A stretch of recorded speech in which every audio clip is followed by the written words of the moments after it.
maareeyaha magbacadda qaranka Somaliland Maxamuud Raage Ibrahim oo ay weheliyaan xildhibaan Warsamo Jaamac iyo xildhibaan Jaamac Umar oo kamid ah golaha deegaanka degmada Ceelaf Weyn ee gobolka Sanaag ayaa soo kormeeray xoran cusub oo laga hirgeliyay gudaha degmada Ceelaf Weyn xaruntan oo la magac baxday Ceelaf Weyn Peace Development waxaana xaruntan aasaasay maareeyaha Maxamuud Raage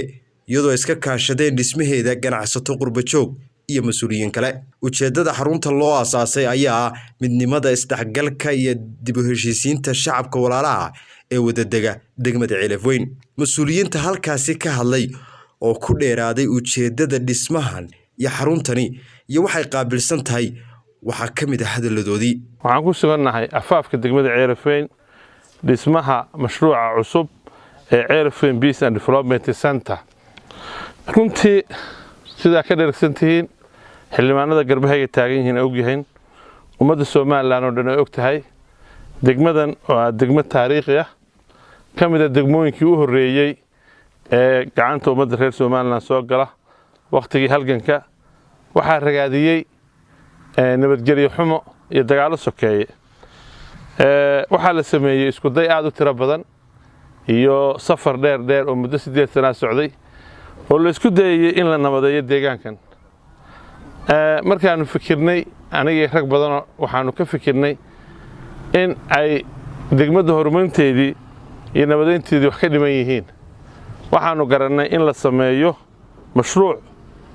dhismihiisa wata oo center ah oo loogu shaqeynayo nabadgelyada iyo horumarinta deegaanka haddii la soo gaabiyana loo yaqaano Ceelaf Weyn Peace and Development Center dhismahan aad arkaysaan ee hadda dhabarkayga ah oo ka kooban hoolal beero xolal la fadhiisto iyo maqaaxiyo iyo xafiisyo waxa uu ujeedkiisu yahay in loogu khidmeeyo ummadda reer Ceelaf Weyn oo loogu shaqeeyo la saaro culays amniga iyo horumarka sidee markasta waxa horeynaya amniga si amni loo helo in la helo bulsho inay isdhex gasho waxa loo yaqaano integration ama cohesion ama diversity luqadda qaraad loo yaqaan oo adduunyada horumartay waxay ku darsataa hab dhismoodkooda dawladnimo councilada sida councilka France iyo Germany iyo aan ku arkay iyo wadanka Denmark iyo Birmingham waxay leeyihiin ummaddu waxa loo yaqaano department ka shaqeysa isdhexgalka community cohesion inay dadku isdhexgalaan isfahmaan haddii bulshada isfahanto oo meelaha qaarkood ay isugu yimaadaan oo la hago waxa ku xigaya inay bulshadu ka wada qayb qaadato horumarka dadka la heshiisiyo oo la isugu yeero oo la wacyi geliyo ayaa ah centerkan horaan hadafkiisa waxa ka shaqeeyay rag aad u tiro badan maana waxay ahayd inaan furno maanta oo shalay oo 18 May ahayd laakiin nasiib darro wali qabiyo yar baa jirta waxaan jecelahay dib baan u riixnay furitaanka centerka laakiin mar haddaanu nimid waxaanu go'aansanay aniga xildhibaanadu in aanu sii deyno ujeedada centerka wuxuu yahay iyo waxa looga dan leeyahay waxa muhiim ah bulsho waxay saf garataa in markay isla joogto oo doodo dhexdeeda oo wada hadasho Ceelaf Weyn laguma daweyn karo erga ka timaada magaalada Hargeysa laguma daweyn karo wax xukuumad wado oo markay tagtana baaba'aya waxa lagu daweyn karaa dadka Ceelaf Weyn degan oo iyagu inay fadhiistaan wada hadlaan yiraahdo maxaa inaga khaldamay wax ma inaga khaldan yihiin maxaa inaga khaldamay waxa inaga khaldamay yaa sixi kara sidee loo saxayaa maxay yihiin waxa keenay oo aynu kaga duwanaanay dagaalkan weligiis socday ee muddada badan socday waxa muhiim ah in la isdul istaago oo xildhibaanada ay igu xoogaarsan yihiin labada xildhibaan ay garab taagan waxa muhiim ah in la xaqiijiyo oo la qarin inay Ceelaf Weyn noqotay oo laba iskuul kala yeelatay oo masaajidada kala baxeen oo xarumaha caafimaadku kala tageen oo ciyaalkii iskuulkooda dhigay iskuul kala tagayaan arintaas adduunyada meel yar bay ka dhacdaa xitaa ummadda degmooyinka Soomaalidu degto dhan kama dhacdo haddaba taa anagoo ka duulayna oo anigu aan oday u ahay rag badanna ay mashruuca ay la qaateen ayaan waxaanu samaynay contributionka ah ama fikirka ah inaanu center u dhisno magaaladan ka shaqeeya horumarintiisa isdhexgalkiisa amnigiisa arrimaha horumarka ee aanu bilaabi doonno waxaa ka mid ah mashruucii aynu hore u wadi jirnay degmadan oo aan dib u soo celinno ee ahaa miskiin kalkaal ilaahay caafimaad ha siiye uu Saleebaan wadi jiray iyo rag badan waxaa ka mid ah degmadan Soomaaliland ugu ballaarana waxa ogtiin waxa laga guraa oo laga gurtaa waxa weeye dhuxusha in la joojiyo dhuxusha dhirta la gubayo laga hortago waxaa ka mid ah oo hadda wacyigelinteeda aan wadnay muddo wadnayba in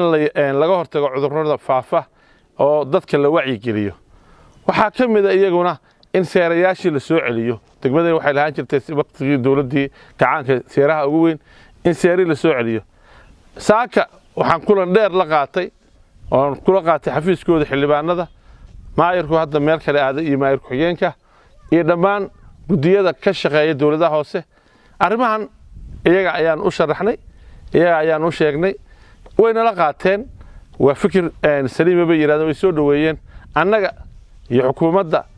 iyo dawladaha hoose iyo dhammaan bulshada iyo dhaqanku waxaan ka wada shaqayn doonaa markaan centerka farno sidii ummadan wacyiga ay ku taagan tahay maanta ay ku jiraan looga bedeli lahaa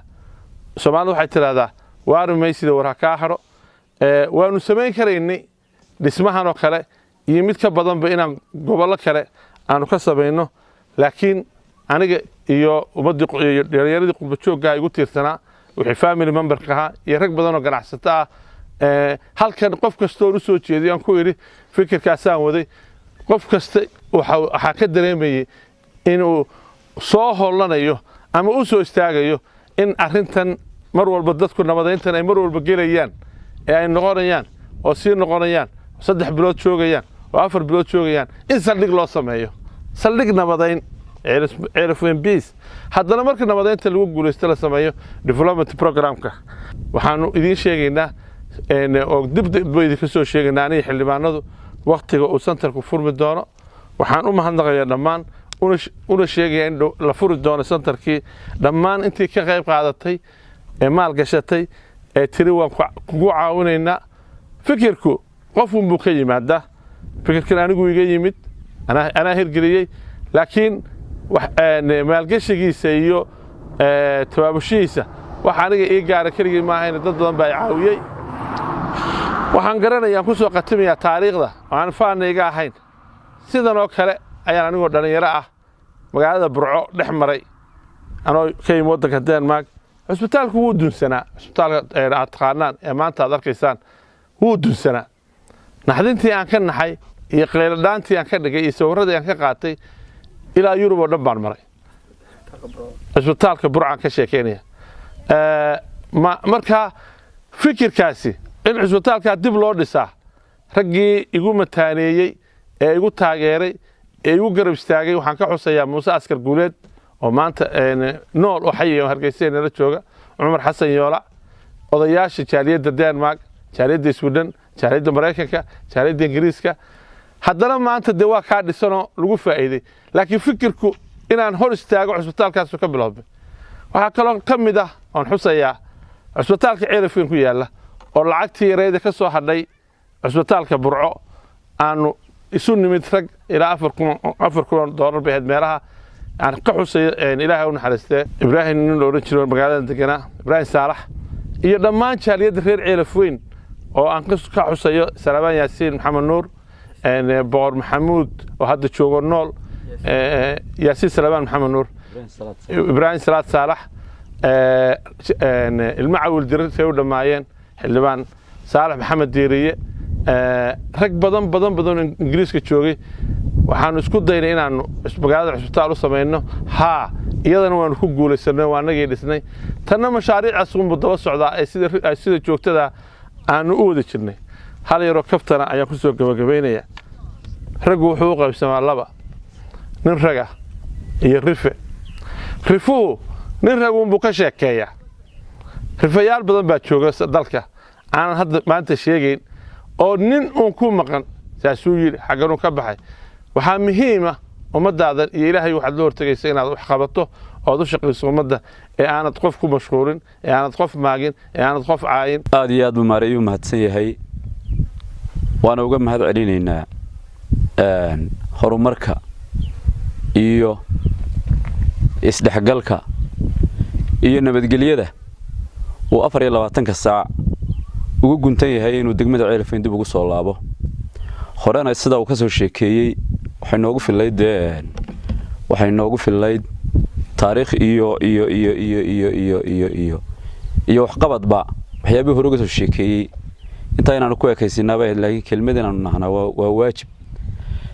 markii hore wuxuu ahaa dhalinyaradii qurba joogta ahayd ee intii Ceelafweyn ahayd ka qayb qaatay horumarinteeda hadday tahay xagga caafimaadka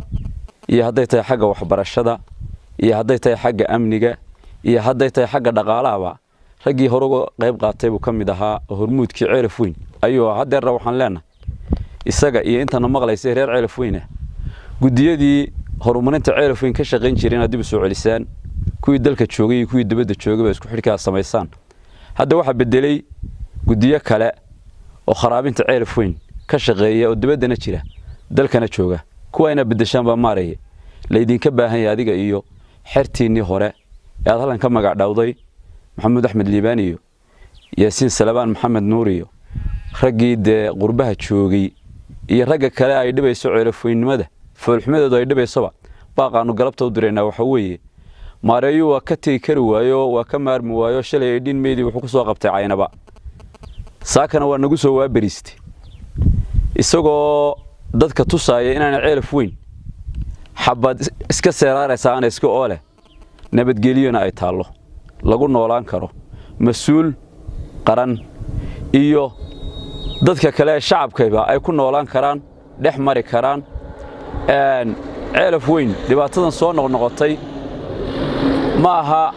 mid ujeedada maaha mid yool la gaadhayo iyo qaayl la gaadhayana maaha waa mid inta badan muran intay ka dhalatay dabadeedna marka dambe shaki la kala shakisan yahay saldhigeeda uu yahay waayo waxa iga marxaatay inay shaki tahay waxani marka la gaaro kantaroolka ceeri gaabana reer Ceelafweyn weesraana hal gaadhay wada fuulan marka la gaaro kantaroolka burcana ee xagga burco Ceelafweyn looga baxona kantaroolkay fuulan teeda kale waxa mahmaah noqotay marka maqaaxida ceeri gaabo reer Ceelafweyn isugu yimaadaan laabta qarxasay ay isugu dhigsan yihiin dhabanada mudxa marka burco isugu yimaadaan saas oo kale waxa reer burco iyo reer ceeri gaabo yaahdaan war xanuunkan Ceelafweyn yaala ee marka koonayaasha uga baxdaan idinka baxaa muxuu waa kala shaki wax kale ma yaalin waxa loo baahan yahay marka in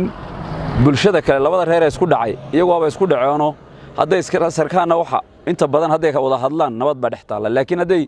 isarkaan wax laga yaabaa in shaki isku dilaan dabadna dagaalka ka bilowdo laakiin haday wada hadlaan isu yimaadaan isgartaan inay dadka isugu jecel yihiin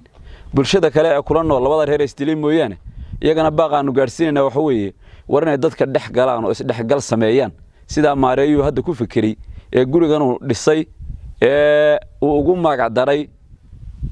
bartamaha nabadda iyo horumarka marka Soomaaliland lagu sheego waxa weeyaan bartanka nabadda iyo horumarka waa meel la isugu yimaado lagu wada nasto lagu wada shaaho lagu wada sheekaysto Soomaalida waxay ku mahmaahda wada hadlaaba heshiiyeen dadku hadday wada sheekaystaan oo isdhex galaan oo wax wada cunaan oo hadhuubka gacanta wada geliyaan way heshiiyaan marka waxaan ugu baaqayaa oo kaga baxayaa maareeya waan ugu hambalyeynaa dadaalka dheer ee uu nafiye maal Ceelafweyn geliyay iyo santarka nabadgelyada iyo horumarka ugu magac daray ee Ceelafweyn waan kugu soo dhaweynaynaa maareeye waanuna ku ognahay nin wuxuu yiri libaaxi wuxuu yiri nin gana iyo nin galladayba waan ogay reer Ceelafweyn ninka ka carara ee dibta kaga cararaya faraan kaga gubanay iyo ninka dibteeda dhex jooga labadaba waan ognahay waxaan ugu baaqayaa inta qalbigoodu nadiifta yahay ee calooshoodu saafiga tahay ee Ceelafweynimadu ka dhabta tahay inay Ceelafweyn u soo noqdaan isdhexgalkii iyo bulshadii daawadeedii raadiyaan waa dhowdahay